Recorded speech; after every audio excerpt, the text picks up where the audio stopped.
I believe I have a story which shows us a sign. It is the end of times. It is indeed, yes. From the AP, ex-Ohio court mediator arrested, allegedly sent feces to GOP. Please. Okay, please explain. Please don't do this. Don't. Richard Steinle, a 77-year-old from Mogadore, Ohio, former Portage County Common Pleas Court mediator, charged with sending injurious articles as non-mailable, violating federal law that prohibits mailing certain things, including hazardous materials, according to court records.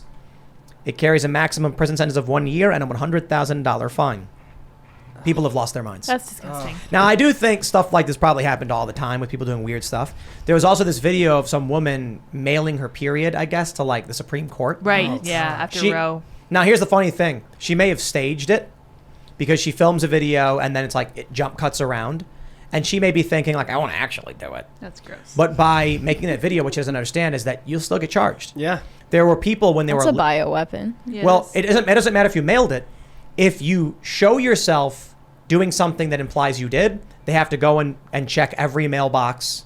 And they have to search for it. There was that story of the woman who licked the ice cream in the store and put it back. Yeah. And everyone's like, but she bought it right after. And it's like, it doesn't matter. Did she though? No one knows that. They Yeah. saw a video of her licking it, Yeah. putting it back, and now they have to come and throw all of the ice cream away because it's contaminated. Yeah. So this guy, we're gonna have to throw away the entire GOP. They've all been contaminated. Start over. Yeah. That's a white pill. You know what? I've heard plan. about poop. It's not the poop that's bad for you. It's the stuff that grows on the poop. Oh gosh. Yeah. I'm not sure. It's Yeah. bacteria. It all feels bad. For me. Putrefactive I don't know. bacteria. I don't want any of it thrown at me. Yeah. Putrescine good. and cadaverine. Yeah. Interesting Putrescine. molecules. You know what Yeah. is sad though? What did they say the fine is in here? 100,000. Yeah. Okay. What's sad is like knowing today's modern left, that will be covered in a GoFundMe. Oh, I'm sure. Okay. overnight. Speaking Yep. of feces, I've received no. confirmation of the tilapia. It says tilapia in the wild feed on algae, but on farms they're reared on corn or soybean meal. However, when no other feed is provided, they will eat poop. Ah. There have been instances where fish farms in Asia were found to be feeding poultry, sheep, or hog manure to tilapia. Oh. No. Wow. Cool. That That's apparently is true. What is this? Disgusting. McGill University, tilapia and the poop connection. Ugh. Great. Is that what you were reading? Yeah. That's so Wow. disgusting. Thanks, Sherry. Unscrupulous operations, apparently. Ooh, yeah. They say on farms that run on corn, however, the no feed is provided, they will eat poop. There have been instances where fish farms in Asia were found to be feeding poultry, sheep, or hog manure to tilapia. What? Do you guys know about gutter oil? No, yeah. Wait, why I is want this to? vaguely familiar? I think China it Uncensored. was like a viral video a long time ago. In China, they scoop out sewage and they filter the oils out and then cook with it Oh, no. on the street. Gosh. No. Disgusting. Yeah. Gosh. But because they're cooking it, does that mean it's not like Nope. infectious anymore? Ugh. Well, infectious isn't the issue. The issue is Like- like, are you eating food? And like, is the oil mineral oil or like what oil is it? Yeah. They scoop things out of like What is it? What is it? yeah, like not all oil is food. Not all Yeah. It's creative the oil that people. people ate before. Maybe whether That's what she spiritual or said. not, this is like a sign of the end of days. When we're at the point where we're recycling manure from animals to feed fish because we need food to sell, maybe it's like, Rather than to feed soil. we've gone too far. It's time to turn back. Yep. Go back to the good corn harvesting. Yes. There you go. Come on, Seiferts. Yeah. Let's go. It's our time to shine. Yeah. But what's interesting is that the pro on this, the beautiful nature of the times that we're living in, is that people are waking up and in turn pursuing a lot of things that help them prepare for the whatever days that we're in, also help them fight back. Those that really feel convicted to stand up, like they have more resources than ever. The good news is that we're in a time where I'll give a perfectly relevant example to what we're doing.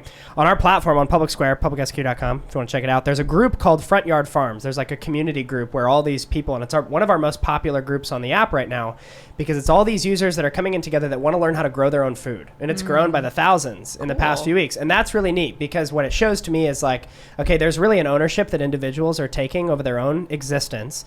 They are trying to prepare themselves for whatever is coming. And worst case scenario, they'll need it. They'll need to learn how to be completely self-sustaining because the world will go so crazy. In the United States, the American experiment, as we know it today, does not exist in 20 years like what we're seeing. The best case scenario is now you know how to grow tomatoes in your backyard. And good for you. You took ownership of your own destiny and you actually provided for your family. That's amazing. And when you pull a tomato off the vine and bite into it, Nothing my God. better. Oh, Yeah, cherry nothing tomatoes. better. We, Yes. we had cherry tomatoes growing every morning. I'd go out. I'd get fresh eggs from the chickens. Oh, gosh. Cherry tomatoes and peppers, and that was my breakfast. Come on. But we learned the hard way. We planted all of our tomatoes at once. Too many tomatoes. You don't do. Because Yeah. then all of a sudden one day we had like 50 tomatoes and we couldn't eat them.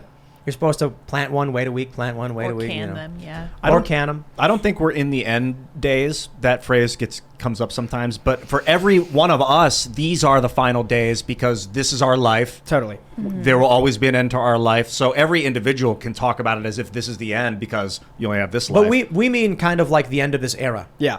You know, Because I actually don't think we're in the end of time either. My own personal views. I think we're at the end of an era that the world has looked a certain way and it's about to change. the end of like, the I steam heard- engine, industrial revolution. I did hear this. It may not be true, but this is the dawning of the Age of Aquarius. I've Oh, heard that yeah. as well, 2230, I think, is when that The begins. dawning of the Age of Aquarius. That's Interesting. right. Interesting. Yeah. Where, Let the sun shine in, you know. We're going to be tapping the vacuum for energy.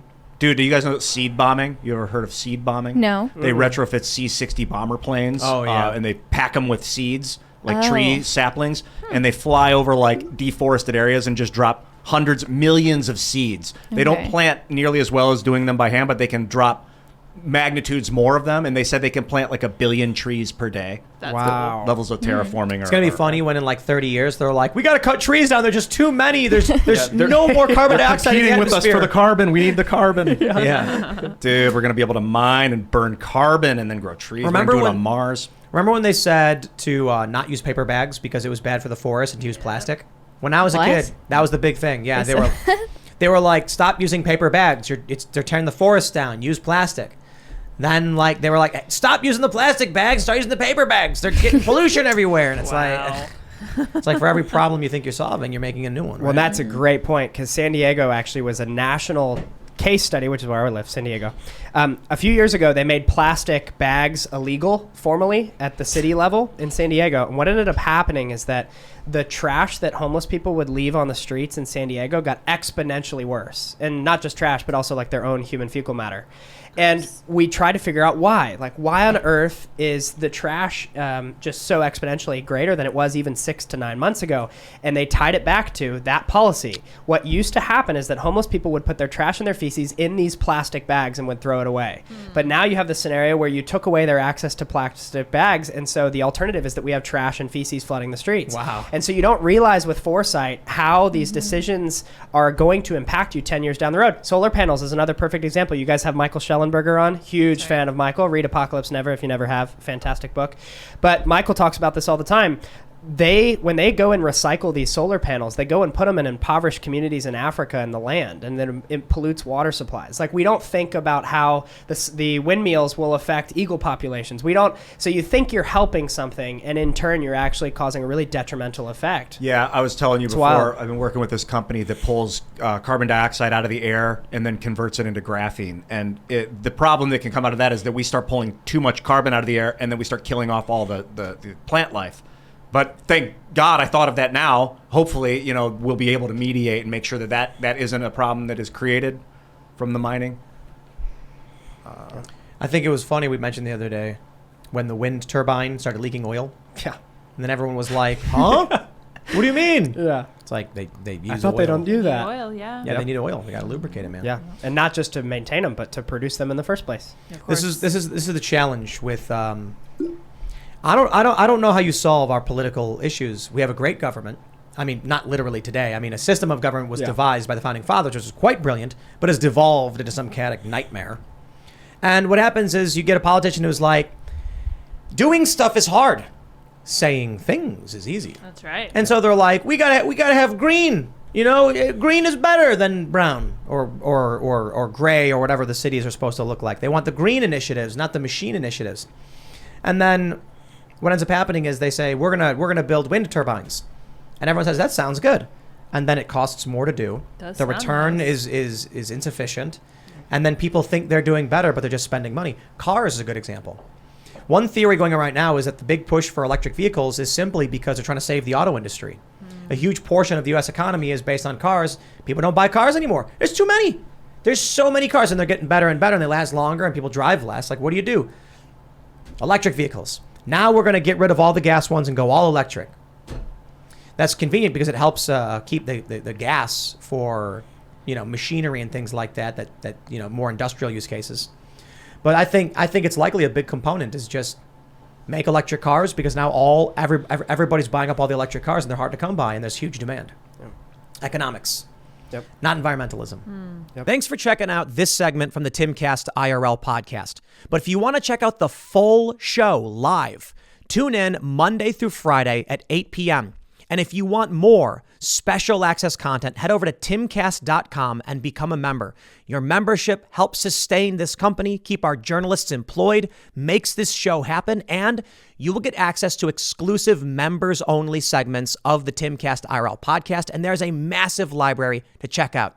So again, go to timcast.com or tune in Monday through Friday at 8 p.m., and we'll see you all there.